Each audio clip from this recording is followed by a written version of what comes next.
دیکھ لیجئے جناب، یہ جو کل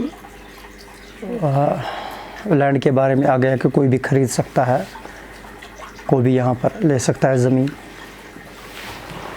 بے شک ہندوستانی تو ہم پہلے سے ہے. اب یہاں پر جو 370 کا معاملہ تھا یا 35A کا جو معاملہ تھا وہ تو اب رہا نہیں. اس کے ذمہ دار آپ کن کو ٹھہراؤ گے؟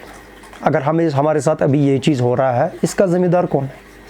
اس کا ذمہ دار یا تو نیشنل کانفرنس ہے یا تو PDP ہے، جنہوں نے یہاں پر ایک خاندانی راج مچایا تھا اور ابھی تک انہوں نے اس کے بارے میں نہیں سوچا.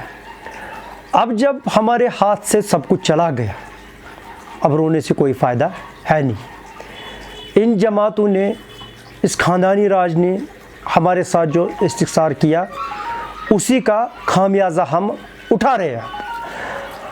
اب جب 370 نہیں رہا، 35A نہیں رہا، تو یہ ہندوستان کے کونے کونے سے جو بھی آئے گا وہ زمین خرید سکتا ہے. انہوں نے، مجھے لگتا ہے اب یہ کیا تو کیا ہے، اس میں اب دہرانے کی ضرورت نہیں ہے، کیونکہ ہم نے پہلے ہی یہ کھو چکا تھا. اب اس میں ان کو جو کرنا ہوگا گورنمنٹ آف انڈیا سے، انڈیا کو، تو وہ کریں گے. اب میں ایک ریکویسٹ کرتا ہوں گورنمنٹ آف انڈیا سے کہ ہم لوگ آلریڈی مر چکے ہیں. خدا کے لیے اب ہمارے بارے میں بھی سوچ لیجئے کہ یہاں پر ایک عقیدہ ہے.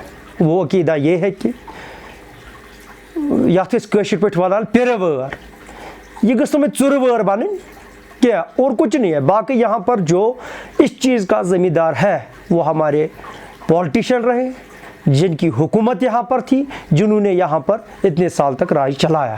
انہوں نے ابھی، ان کو تب یاد نہیں آیا تھا جب اس کو صحیح کرنے کی ضرورت تھی. ان کو اب یاد آیا جب ہمارے ہاتھ میں کچھ بھی نہیں ہے. اس پر اب راجنیتی کرنے کی ضرورت نہیں ہے.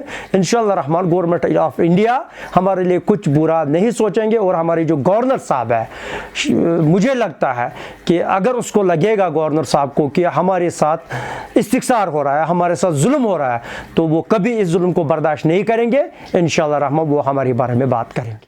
موقف الگ نہیں ہے میرے بھائی، موقف ایک ہی ہے. ہم 370 کو ابھی بھی سپورٹ کر رہے ہیں، مگر وہ اب لڑائی سے واپس نہیں آئے گا، وہ جنگ کر کے واپس نہیں آئے گا. وہ تو یا ہمارے گورنمنٹ آف انڈیا واپس کریں گے یا تو سپریم کورٹس میں. وہ فائٹ ہے کورٹ کی. اس کے لیے یہ کرنا پڑے گا، اگر کورٹ میں فائٹ چل رہی ہے، جیسے یہ لوگ پرسوں جمع ہو گئے، ایک ہی طرف جمع ہو گئے، اگر ان کے پاس پہلے یہ عقل آ گئی ہوتی، انہوں نے ایک ہی ایڈوکیٹ وہاں پر کیا ہوتا، سارے پارٹیوں نے. مگر انہوں نے یہ نہیں کیا. انہوں نے نیشنل کانفرنس نے الگ کیا، باقیوں نے الگ کیا، ہر ایک نے الگ الگ کیا. اگر اس کے بجائے یہ پہلے ہی جمع ہوتے، پہلے ہی اس کو ٹھیک کرتے. انشاءاللہ الرحمن ہمیں دیکھ لیجئے، سپریم کورٹ کے پاس ایک پاور ہے. سپریم کورٹ یہ دیکھے گا، سپریم کورٹ اگر یہ انکانسٹیٹیوشنل ٹوٹا ہوا ہے تو یہ سپریم کورٹ ہمیں واپس کرے گا. ہوگا مہربانی کر کے ٹھیک ہے. اور میں اپنے گورنر صاحب کو ریکویسٹ کر رہا ہوں، اس میں دیکھ لیجئے کہ کشمیری کے ساتھ کہیں ظلم تو نہیں ہو رہا.